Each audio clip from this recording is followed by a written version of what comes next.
आपल्या देशात एका मराठी पोराने विदेशातून यूट्यूबवर फक्त एक संदेश टाकून दिला.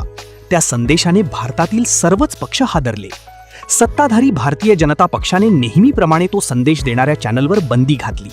अशा प्रकारची बंदी किंवा बंद्या अनेक वेळा अनेक ठिकाणी घालण्यात आल्या होत्या.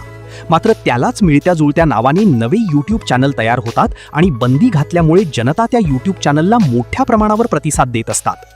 आताच्या नव्या युगात बंदी घालण्याचे जुने फंडे चालत नाही हे या विद्वानांनी समजून घेतले पाहिजे. आपले आदरणीय सरन्यायाधीश सूर्यकांत यांनी 5-6 दिवसांपूर्वी एक खटला चालू असताना बेरोजगार तरुणांना कॉकरोच म्हणजे झुरळ अशी संज्ञा दिली होती. न्यायाधीश सूर्यकांत यांना आपण काहीतरी अन्याय करतो आहे असे वाटल्याने राजकारणी लोक जसे खुलासे करतात तसा खुलासा करून आपल्या वक्तव्याचा विपर्यास झाल्याचे नमूद केले.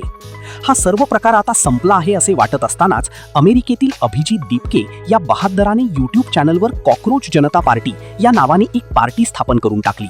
त्याला कोणत्या क्षणी हे सुचले, किती क्षणात त्याने पार्टी स्थापन केली आणि क्षणाक्षणात 20 लाखाहून सुरुवात होऊन त्याला 1.5 कोटीहून जास्त फॉलोअर्स कधी मिळाले हे कोणालाही समजलेच नाही. त्यानंतर सरकारला जाग येणे स्वाभाविक होते. ज्यावेळी सरकारला जाग आली त्या दुपारीच हे खाते ब्लॉक करण्यात आले. इकडे खाते ब्लॉक झाले, तिकडे अभिजित दीपके याने एक्स या माध्यमावर नवीन खाते उघडून टाकले आणि त्या ठिकाणी पुन्हा फॉलो करणाऱ्यांची रीग. या देशात आधीच हजारो पार्टी म्हणजे राजकीय पक्ष असताना या कॉकरोच जनता पार्टीला लाखो फॉलोअर्स कसे मिळाले हाही संशोधनाचा विषय आहे. हा अभिजित दीपके त्याच्या भाषेवरून विदर्भ, खानदेश किंवा मराठवाड्याचा वाटतो. खरे तर कोणताही पक्ष असा स्थापन होत नसतो.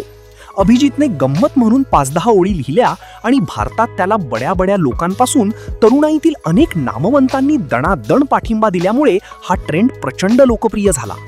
कॉकरोच जनता पार्टी म्हणजेच अभिषेकला फॉलो करणाऱ्या ह्या नामवंतांमध्ये तामिळनाडूचे मुख्यमंत्री विजय थालापती आणि लोकसभेचे विरोधी पक्षनेते राहुल गांधी यांचाही पाठिंबा आहे असे म्हणतात. अभिजित सध्या जनसंपर्क विषयात अमेरिकेतील पदवीसाठी अभ्यास करीत आहे. त्याने मस्तपैकी एक घोषवाक्यही तयार करून टाकलेले आहे.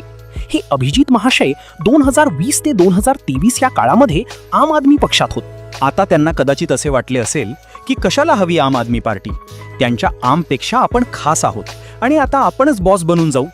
माननीय सरन्यायाधीशांच्या सरसकट टिप्पणीमुळे अभिजित याने जी उपरोधिक टीका केली आहे तिला आचार्य अत्रे किंवा पु ल देशपांडे असते तर त्याला डोक्यावरच घेतले असते. अभिजितच्या चॅनलला कुठेही काहीही नसताना एवढा प्रतिसाद का मिळाला?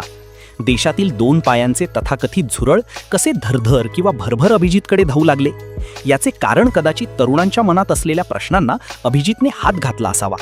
आपल्या देशात सोशल मीडियावर 1.5 कोटी फॉलोवर त्याला 3 ते 4 दिवसांमध्येच मिळालेले आहेत. ही काही सामान्य बाब नाही.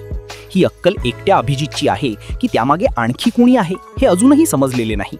आपल्या देशातील परंपरागत पक्षांना यामुळे धक्का बसणे स्वाभाविक आहे. हा अभिजित म्हणतो, मी विद्यार्थी आहे, मला नेता व्हायचे नाही. तर मग तरुणाईला तू कुठे नेतो आहेस ते तरी स्पष्ट कर. तुला लहर आली आणि तू कहर केलास असे कसे चालेल बाबा?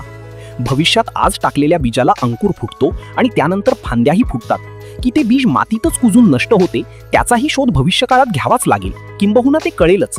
देशातील चिंताजनक परिस्थितीतून मार्ग काढत असलेल्या सरकारचे या नव्या उचापतीमुळे चिंताग्रस्त होणे स्वाभाविक आहे.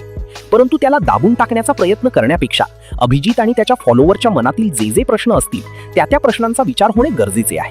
केला जरी पोत बळीची खाले, ज्वाला तरी ते वरती उफाळे हे वाक्य सर्वांनीच लक्षात ठेवा.